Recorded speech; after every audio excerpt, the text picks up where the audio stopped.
and welcome to another episode of Stuck in My Mind podcast. I am your host, Wize, and today's guest is a veteran who's not afraid to speak the truth about what happens after service.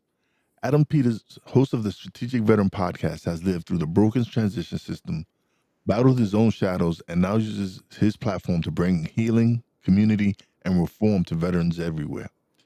He's proven that vulnerability isn't weakness, it's strength, and that sharing your story isn't just personal healing, it's systemic change. Let's welcome to the Stuck in My Mind podcast, Adam Peters. Hello. What's up, brother? Oh, man. Good. Excited to have you on, man. Yeah, dude, this is gonna be fun, man. So, Adam, you lived through the struggles of transition. What was your toughest personal moment after leaving the military? Figuring out who I was without the uniform. Mm, Identity, by far, in a way, is the biggest problem all veterans face when they get out, and it makes sense if you think about it, because it's a system that indoctrinates you, right? They turn you into the person that they want to be, often at a young age, right? For me, it was 17, so you never have a chance to really go form your own identity outside of the authority of your parents or the authority of the military, and then you're 30 years old, standing there like, who am I now? oh, sorry about that. When did you first realize that the DoD transition system was failing veterans? Man, I wouldn't realize that till about 8.5 years after I got out.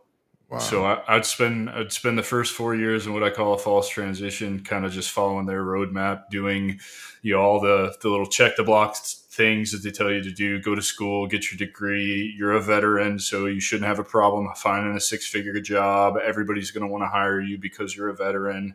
And so I went to college for 4 years, got the degrees, and then entered the corporate world, and found out pretty quick nobody gives a shit if you're a veteran. They really don't care. In fact, a lot of them, I feel like a lot of them don't want what we bring to the table, because a lot of corporate America is the standard is mediocrity, do the bare minimum, and that doesn't really resonate with guys like me. Mediocrity is not acceptable where I come from, and always trying to push forward and be that leader that gets more out of you, and civilians, I find, just don't want to participate in that. Mm. So, what did your own healing journey look like, and how did it push you toward advocacy? Yeah, man, that's a really good question. So, like I said, it would take me 8.5 years to really figure it out. So that first 4 years was really just college, and then kind of on the other side of that, going into the insurance industry. I tried literally everything in the insurance industry, from knocking doors, selling final expense, to property and casualty, to Medicare, Medicaid, to health insurance at home. Hated it. It sucked the soul out of me. Then abandoned that because I was going broke, went back to flight school to finish up becoming an instructor, was going to take the aviation career. Ended up with having to have some surgeries that kind of kicked that can down the road and hit rock bottom. But what really woke me up to all of this was I had hit rock bottom. I was very suicidal, kind of like most veterans get. And I was pretty much going to be one of the 22 a day. And I found plant medicine, and I got real curious about it. I knew that the pills from the VA weren't the answer for me, just through seeing my buddies take them and become shells of the humans that they once were, and still were trying to kill themselves. So it was kind of like a last-ditch effort to save myself. I got picked up by Heroic Hearts Project, which is a charity that sponsors veterans to go to Tarapoto, Peru, or Mexico, and have a 7-day ayahuasca retreat. And that's what changed everything for me. I don't even know how to explain how I got started, or I just came back from that trip and I knew I had to do something more. And that's when I started leaning into what you had talked about, being vulnerable, putting my story out there, and realizing, what I was thinking and feeling as, a 13-year Army infantry veteran.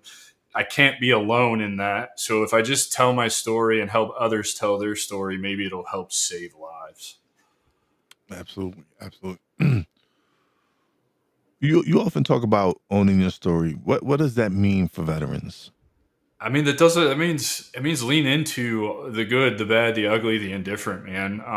tell it all. I think in that also keep things to yourself that you want to remain private. You don't have to tell everything, but don't be afraid to share your failures. Don't be afraid to share your wins, and not from like a boasting standpoint, but as just a lesson standpoint, because I assure you, you're going to have a whole lot more failures. And if you're sharing those, the wins won't sound like bragging. It'll be like, man, you really earned this because I've been following your journey.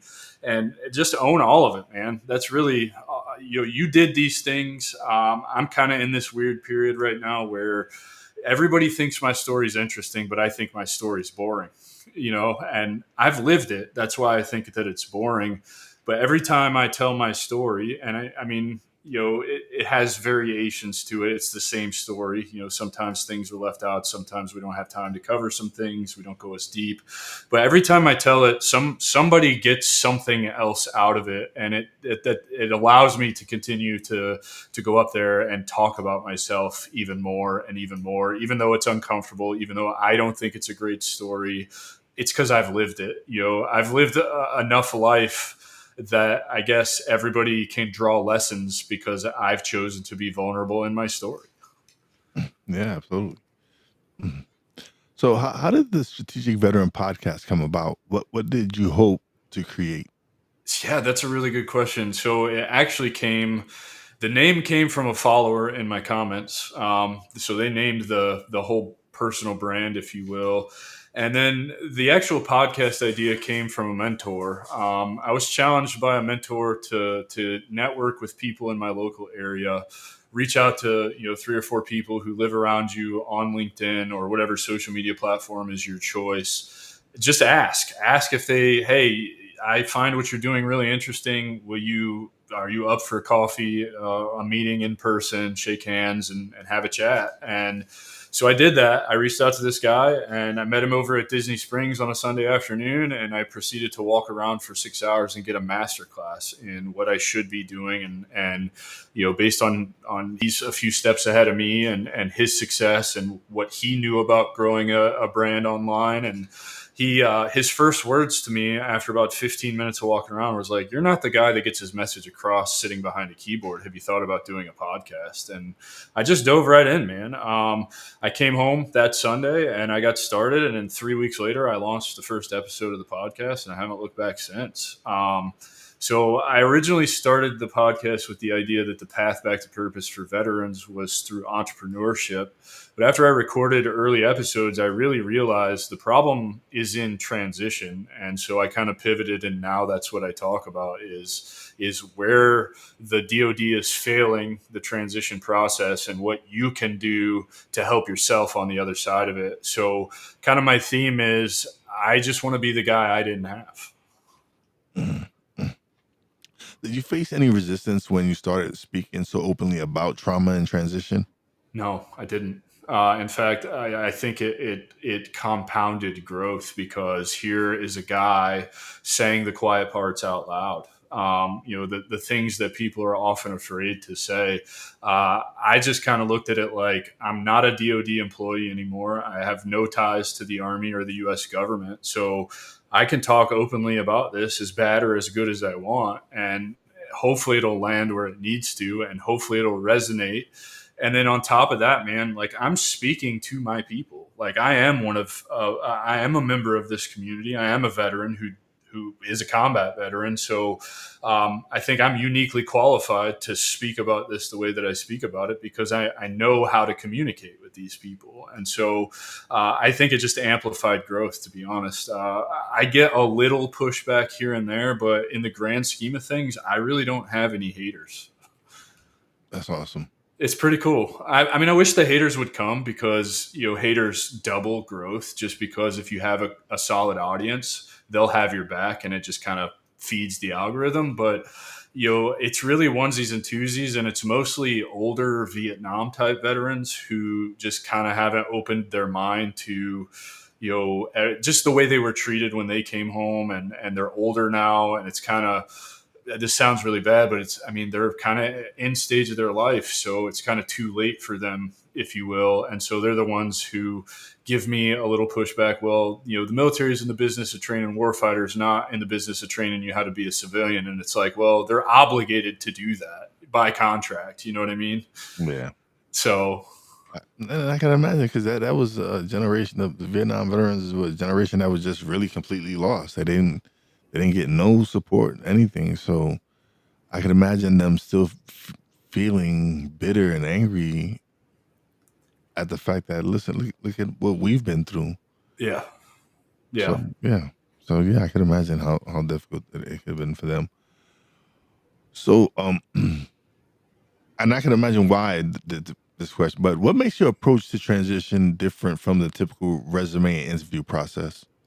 Because all that shit's a lie, man. I don't advocate for anybody to listen to what I call noise, meaning society's drawn this box that they say we should play in, and I'm advocating that you make your own decision, meaning you either play in that box if you fit in that box, or if you don't fit in that box, you go educate yourself and learn about the resources that are out there to become an entrepreneur or make your own way in the world. I also really advocate, like, it's not about money. It's not about money. It's not about money. When you let go of money and your attachment to money, other than basic needs, you actually find a lot of joy in life, and things really do start to fall into place where they should. And then money actually starts finding you, whether you know where it's coming from or not. At least that's been my experience. So I really advocate for everybody to sit down and have the hard conversation with themselves and ask themselves what they want, not what their wife wants, not what their kids want, not what their parents want, grandparents, friends, the army, whatever it may be. Tune out all of that noise. Have the conversation with yourself. What do I want? What does Adam Peters want out of life? And that'll give you a really good starting point for where to go. Mm. How can facing trauma and shadows actually make veterans stronger leaders? So, man, such a great question.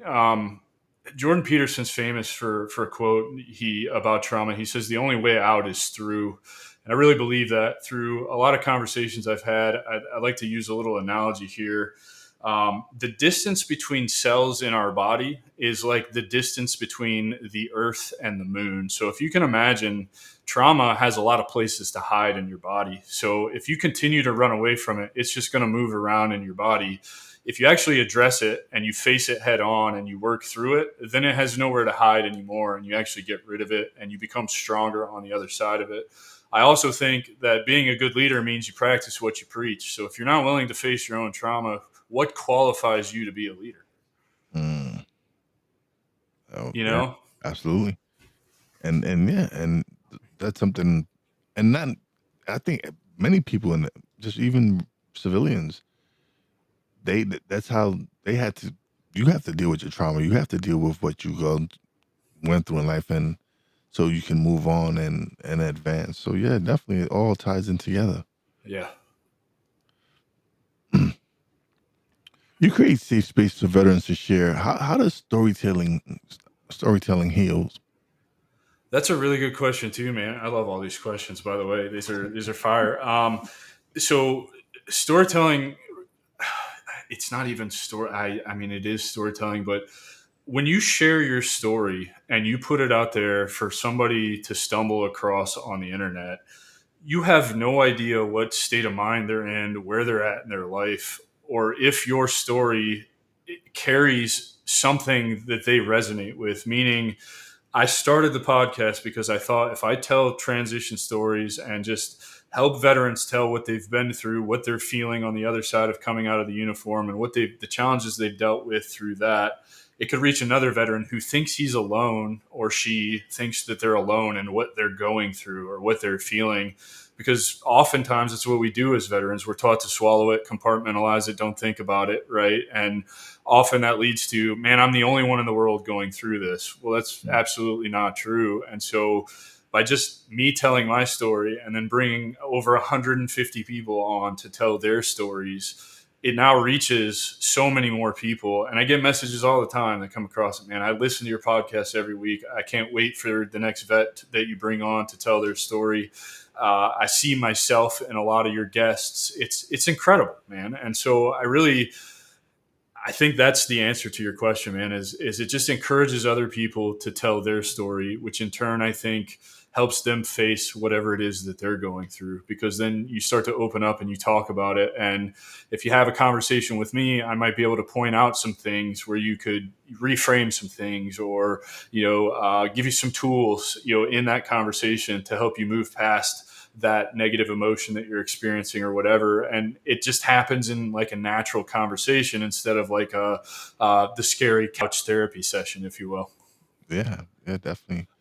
And that's one of the reasons that I started my podcast, was to help others overcome and have people like yourself come and share your story, because it's important, man. People need to see that. Listen, regardless of what you've gone through in life, whatever it is you're battling, you can overcome it and turn your life around. And the thing is, the amazing thing is, you've found your purpose, man. You've found, which is amazing, because I know when I discovered that I wanted to help people, I wanted to serve others, and through my podcast and through doing all this other stuff that I'm doing, it gives you that feeling like, man, all right, I got to keep doing my podcast, because when you get those comments, just like when you say, when people reach out to you and leave a comment, hey, thank you for that. When you get those comments from people, and you get those emails like, oh man, that episode with you and such person was amazing. Thank you. I needed to hear such. That like lifts your spirit so much. That shows you like, man, that to me is success, when I'm able to make an impact on someone's life like that. Yes, man. It's not And the monetary part. It's the part that nope. I'm touching somebody's life, and I'm helping shape them and change them, because they're like, I needed to hear this episode. I needed to hear what they were talking about. That to me is the most important part of my podcast, or anything I do, is being able to impact someone's life like that. Yeah, I tell people all the time, the podcast is a selfish thing for me because it helps me For continue to joy. heal. Yeah. Right? I think you're saying basically the same thing, Mhm. and even moreover, like I just want to have I spent a lot of years being a terrible human being. Just from the way I was raised to then doing what I did as an infantryman for 13 years, 4 deployments, that kind of thing, to the other side now is like I just want to be the best human to other humans that I can be, and I want to have a positive impact. So I want this interaction with you in 15 years. I want you to look back and know that this conversation maybe had a small part in you taking a step forward in your journey, and that's success to me, man. That's it's just incredible. It fills my cup up so much, and it just brings me so much joy. Like you were saying, to get those messages, I needed to hear this right now. I just did a call with a vet this morning who kept calling me sir, and it's an honor to meet you, and I respect you so much. And I'm like, dude, stop. Like, I'm a real human. Like, I'm a normal person. Just talk to me like a normal person. I don't need all the admiration. I'm not here for likes and follows and attention. I'm just here to be the guy I didn't have. And by you reaching out, that means it works. And I couldn't be more pleased with that. That's all I want. And we have somebody dropping actually left a comment, man. That thank you for your service. And listen, Adam, definitely thank you, Adam, for your service, and we greatly appreciate all the veterans out there who have served this country. And yeah, this is why I do it. When you get messages like that, that's another reason I love going live sometimes, right? Because you get those comments where people come in and they'll leave a message like that, and that's what motivates me. That's what pushes me, because when you get those comments and people appreciate what you're doing, it's the best feeling in the world, man. Like I tell people, like, I love doing my podcast. I get to. At one point, I felt very selfish because I was enjoying and learning from it so much, Yeah. and just getting to experience and talk to these people and learn about their mindsets and how they had to overcome what they did. It was like, man, like, okay, I'm enjoying this way, but a guest pointed out to me that, but you're sharing the content. You're putting out. It's not like you're just keeping the podcast and listening to yourself. You're sharing it out there. You're putting up. You're sharing these people with other people, So you're doing what you're supposed to do, and it was just that made me just change. Like, all right, yeah. So I'm going to embrace the fact that I love doing the podcast, and I love it. That the fact that I get to learn so much from so many different people. I think the coolest part for me is, man, who knew that just having regular conversations with people could be so impactful, not only in my life but in other people's lives. And I think you may understand this on a level that maybe the listeners don't, but it's the people you never know that you're reaching because they don't engage. It's I have a couple of partners, through the personal brand and that I do stuff with, and they're gracious enough to tell me like, hey man, you have driven X number of people to this thing over here, whether you know it or not. And it's like, I didn't know that. I had no idea, right? Like all I know is what I can see. It's the stuff I can't see Yeah. that really makes me happy, man, because it's like, oh, so this really does work. Like this really does reach people. Like I just realized we were live. That's on me. I probably should, but think about all the people that are probably listening to this that you can't see are actually tuned in, that'll never comment on this. And to think in my head, like, man, how many people are we helping right now just by having this conversation? Hmm. We'll never know. We'll never know. But it's to me, it's worth it. It is. It's so worth it for me, especially just the one comment that shows me like I've impacted one person. Yeah. They're seeing that like, okay, yeah, that this I needed this message. I needed to hear this talk. I needed to see that. Look, regardless of what you've been through in life, that you can overcome it and turn your life around. Yeah. 100%. So why do you say vulnerability is a strength, not a weakness? And I know I understand why. But I would like you to explain it for the audience.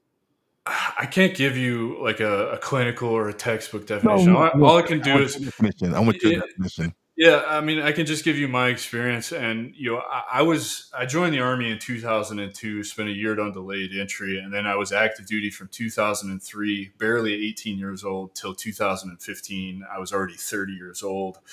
That whole span of my life, I was told vulnerability is weakness. You don't ask for help. I actually witnessed some really good leaders of mine actually ask for help and they'd lose their careers over it. So I was approaching life after the army with this mentality, like, I can't be vulnerable. I have to carry all of this. I have to be quote unquote a man, right? Like a man, like Mhm. I'm tough. We don't cry. We don't bitch about our problems. We don't Yeah. XYZ insert, whatever we're not supposed to do here. And the ayahuasca is really kind of the thing, and I don't know how it did it, but it broke me wide open and showed me that it's okay to be vulnerable, and really that's the only way you move past all of this stuff is to look, man. The second I started reaching out to people like, man, I'm stuck, I need help, will you help me? I was amazed at how many people kicked that door down offering to help me. And so that's why I say it's actually the strongest thing you can do, because you have to be, there's a certain level of humility that comes with admitting that you need help, or being vulnerable in telling your story and sharing your failures and all of that. And so that helps keep your ego in check, which means you're doing things for the right reason. But people pick up on that. When you are a humble person, they genuinely want to see you succeed and they want to help you get to where you're going. And so that's why I say it's the strongest thing you can do. And nobody gets anywhere on their own. You need people to help you get to where you're going. It's true for me with everything that I have going on, and I run 3 companies right now. It's probably true for you with the podcast and all the adventures that you're having. Like, if you're not willing to be vulnerable and ask for help, good luck achieving your dreams or getting anywhere you want to go. And so that's why I say it's the strongest thing, because you have to take a slice of humble pie and be humble and display humility and ask for help. But then you get all these amazing people who, maybe they're not who you're used to. Maybe they're completely different from your friend group and completely different from anybody you've ever experienced in your life before. But I promise you, they're going to be some of your most powerful allies, and they're going to teach you a whole lot, and they're going to exponentially increase how fast you get to where you're going. Yeah, definitely. What's the biggest lie or myth veterans are told about transition? That you're a veteran and everybody's going to want to hire you. You'll have no trouble making six figures. And that's just simply, I mean, it's not true, man. I'm having conversations with veterans who've applied to over 700 jobs and they get the same generic response. We're sorry, but at this time we've chosen to go with a more qualified candidate, or, we think you're overqualified, or you're just not a good fit at this time, or you don't have enough experience. And it's like, man, like, where do I fit in here? You know what I mean? Like, it's simply not true. The transition process out it's a blanket fix for an individual problem, and what everybody needs is completely different. I needed, when I got out, somebody to tell me that it's okay to make your own path in the world, that you don't have to play in society's box where you get a 9 to 5, you work for the man till you're 65, you retire, and then you die. I needed somebody to tell me that I could be an entrepreneur, and here's the resources that you are uniquely qualified for because you are a veteran, and there's all these programs. It took me 8 years to find those programs. You know what I mean? Like, there's no reason for that. So I think that's the big myth. Like, I want veterans to know when they're getting out, whatever you want to do, you are allowed to do. Enjoy the freedom that you protected and fought for. Don't become a slave to it again. Yeah, absolutely. And we still have some more comments coming through. This is very impactful. I'm a woman, wife, and mother, but I'm an advocate for men's mental health. I want men to find someone to talk to and ask for help if they need it. Absolutely. 100%. Too Yep. many men won't ask for help, and that's what I want to change, man. Just not just veterans, but men across the board. Yeah, definitely. What reforms do you believe the DoD transition system needs immediately? Oh God, where do I start, man? I guess it would be best to explain what my idea for this is. This may not make sense to a lot of people, but as I was getting out at kind of the height of Iraq and Afghanistan, we had so many guys that were hurt that they stood up a completely different unit called the Warrior Transition Unit. And your duty there was to just go to your medical appointments and get ready to get out. And so I think that that's what DoD needs to do. The regulation already says you have 365 days to get ready to transition out of the military. The big problem with that is leadership. Your unit, you still count against your unit, so they can't replace you until you're officially out. So you take up a slot in that unit, which obviously affects combat effectiveness and all of that. So what I want to advocate for when the right people start knocking on my door is we stand up a transition unit. We could do it for medical appointments. Why can't we do it for guys getting out, so that day 366 is your last day on your unit's books. Day 365 from your retirement or your ETS, you transition over to this unit. You immediately meet with a coach, a counselor, a therapist, whatever it is, to assess what does the individual need over the next year in order to become successful outside of the uniform. And I think that's where it needs to start. I don't have all the answers. However, what I do have is an incredible network of people who are way smarter than me, who can help me put together all the answers for that whole year. But that's what I would like to see. And so, I guess, to answer kind of shorter, like a more generic kind of response, is leadership hamstringing the individual who's about to get out and just bleeding them dry till the last minute is the biggest problem. Nobody has enough time to actually learn about the resources, then learn how to leverage the resources, then digest the resources, then plan what it looks like to be out, and kind of sit with that for a while, because they're too busy doing their duties and responsibilities inside of the unit until the last day that they get out. Mm. How can everyday people like myself, families, employers, better support veterans in the transition?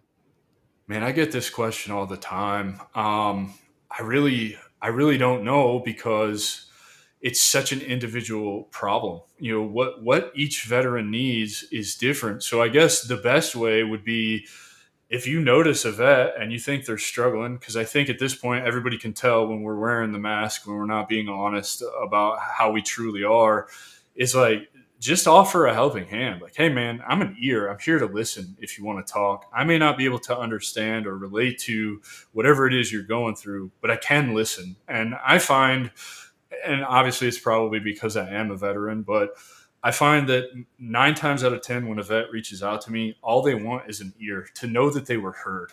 You know what I mean? Just somebody to vent to. And so maybe start with that. Like, I'm sure that would be an incredible start to a relationship also, right? Like, you could make a really good friend and some strange veteran and some strange civilian, like, hey man, I see you're going through it. I may not be able to relate, but I'm here if you just want me to listen. And if that vet was to open up to you, I could see a really cool friendship happening out of that.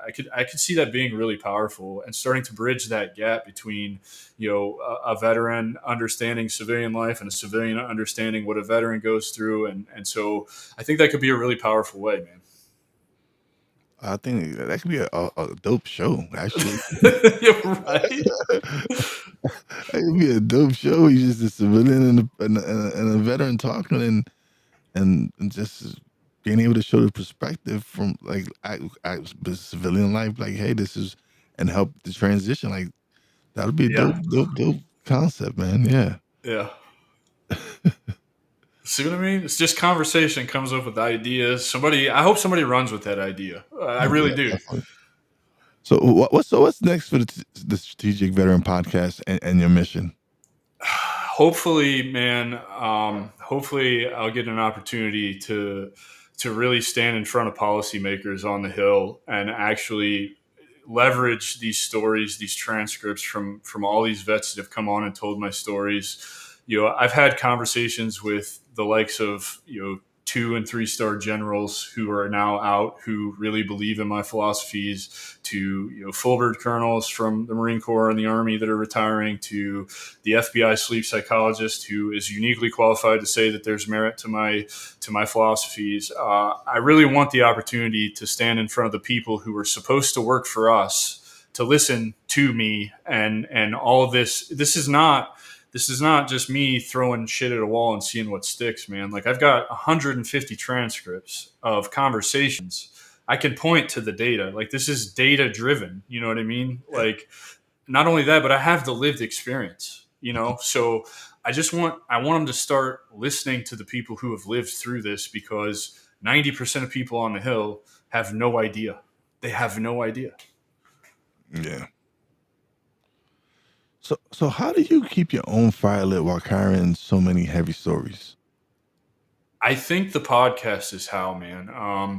The podcast is actually really cathartic for me. It's been a really interesting journey because I have so many episodes and I have so many still on the schedule to do. It doesn't seem like it's ever going to slow down, which is not a bad thing. I'm not complaining, but through this process, I've been able to, like last week, I recorded with a buddy of mine who was on my last deployment in 2012. I hadn't talked to him in 12 years. It was a surprise to get in the green room and see him in there, and then kind of getting his perspective, because he was a subordinate when we were in Afghanistan. He's a peer now, obviously, but to get his perspective and what he went through, and then compare that with my perspective and what I lived through on the same deployment. And I've had several guys come on. We were deployed in the same place, or we were in the same unit, but we had different perspectives because we weren't in the same job or in the same platoon or whatever. And so I think through that process, I get to unload a lot of my own stuff, but they get to unload their stuff in that shared space. We kind of just get to get it out there in the open. It's going to be on the internet forever. So we get to let go of it at that point. You know what I mean? Yeah, absolutely. What's your message to a veteran listening right now who feels hopeless or stuck? Reach out to me, call me, DM me, email me. You're not stuck. You're not alone in what you're thinking and feeling. And there are so many people out there willing to listen and help you find whatever it is that you need. Like, it's incredible how many amazing people are out there waiting to help you. You just need to ask for help. Definitely. Yeah, definitely. Long term, what legacy do you want to leave in the veteran space? I just want to be the guy I didn't have, man. That's really it. I don't ever want to make money on veteran advocacy other than sponsorships on the podcast. I think that's reasonable. But as far as helping veterans, talking to veterans, speaking for veterans, advocating for veterans, I just want to be known as the guy that's trying to make a difference and be the guy he didn't have, and that's it. I just want to be a decent human to other humans. That's it. That's the only agenda, man. Absolutely. Well, brother, now you're gonna get the solo screen and you get to plug away and let everybody know where they can find you, websites, where they can help support everything, brother. Yeah, guys, you can find me. Main platform is LinkedIn, Adam Peters, or at the Strategic Veteran. Also, my website, thestrategicveteran.com. If you're interested, I'll be speaking at Vet Socials 25, September 13th, and then also at the Military Family and Life Cycle Transition Summit at the University of Chicago from October 1st to the 4th. Hopefully, this will springboard getting me on more stages and spreading this message to more people. The podcast is on Spotify, Apple, Amazon, all the major platforms, plus a bunch that you probably never heard of. Please go give it a listen. If you don't want to give it a listen, maybe share it with somebody who you think can benefit from it. And that's really it. That's all I got, man. Awesome. Thank you so much, brother, for being a guest, man. But don't leave just yet. Let me close out the show and we'll chat a little bit off the air. But man, thank you so much for being such a great guest. Brother, thanks for having me, man. I love doing stuff like this, and it's always a pleasure. The pleasure's mine, man. Thank you so much, man. Yeah. Appreciate it. Yeah.